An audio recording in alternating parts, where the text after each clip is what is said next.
How to Hi clean guys, mas Tahong's kinana smiley ako. Turuan face. ko kayo maglinis nitong tahong. Alam nyo kasi pag binili nyo sa market tong tahong, meron pa siyang yung parang buhok na nakaipit.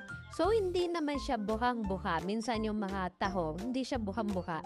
Meron siya nakalawit na parang buhok siya na curly ganon.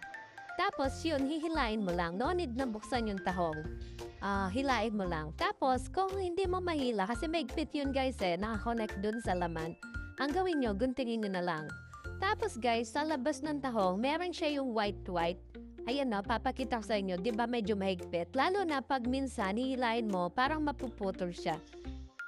Ayan no, merong easy, merong hindi. Pero, manageable naman siya kung lilinisin. So, tapos merong white-white na yan, yung white-white.